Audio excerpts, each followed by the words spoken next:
Madam, আমাদের এই প্রজেক্টটা তো সাকসেসফুলি রান করছে। আপনার কাছে যদি নিউ কোনো প্রজেক্টে আইডিয়া থাকে তাহলে আমাকে বলতে পারেন।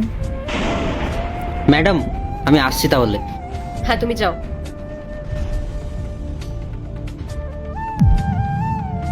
হ্যাঁ মিস্টার রয়, আপনার ফুল পেমেন্ট রেডি আছে।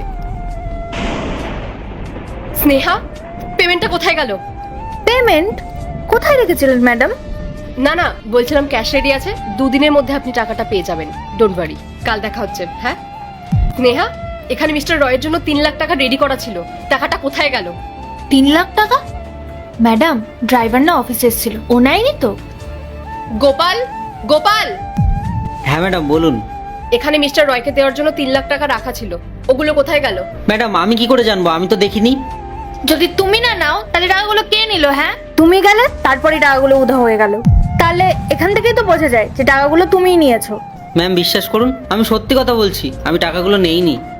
দেখো গোপাল, আমি জানি মানুষের মন খুব অদ্ভুত। একসাথে অনেকগুলো টাকা দেখলে মানুষ নিজেকে সামলাতে পারে না। আমি তোমাকে এটার জন্য কোনো দোষ দিচ্ছি না, আর না তো আমি তোমাকে পুলিশের হাতে দেবো যে টাকাগুলো তুমি আমাকে ফেরত দিয়ে দাও। তুমি বোঝার চেষ্টা করো যে ওই টাকাগুলো শুধু কাগজ নয়, ওই টাকাগুলো আমাদের কোম্পানির রেপুটেশন। মিস্টার রয়ের কাছে যদি সঠিক সময় টাকাগুলো না পৌঁছায় না, তাহলে আমাদের এতগুলো মানুষের কঠোর পরিশ্রমের ওই ডিলটা ক্যান্সেল হয়ে যাবে। আল্লাহর এই ভিডিওটা দেখে যে সরে যাবে তার মনের আশা পূরণ হবে না। আল্লাহর এই ছবিটা দেখে চ্যানেলটা সাবস্ক্রাইব করতে হবে এবং ভিডিওতে লাইক করে দিতে হবে, তাহলে তোমার মনের আশা পূরণ হয়ে যাবে। আর অবশ্যই অবশ্যই এই চ্যানেলটা সাবস্ক্রাইব করতে হবে। এই ডিলটা ক্যান্সেল হওয়া মানে আমাদের কোম্পানিটা বরবাদ হয়ে যাবে। আমরা সবাই পথে এসে যাব গোপাল। তখন আমি না তোমাকে স্যালারি দিতে পারবো, না স্নেহাকে স্যালারি দিতে পারবো। আমাদের কোনো ভবিষ্যৎই থাকবে না।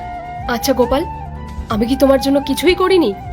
তোমার গ্রামের বাড়িতে টাকা পাঠানোর জন্য আমি তোমাকে অ্যাডভান্স স্যালারি দিয়েছি। তোমার পরিবারের সেবার জন্য, বাড়ির কাজের জন্য তুমি আমার কাছে যখনই টাকা চেয়েছো, আমি কখনোই তোমাকে না করিনি। একজন বড় দিদি হিসেবে আমি তোমার পাশে দাঁড়িয়েছিলাম, যাতে তুমি তোমার পরিবারের সেবা করতে পারো। সেই উপকারের অন্তত এইটুকুনি মর্যাদা দাও গোপাল।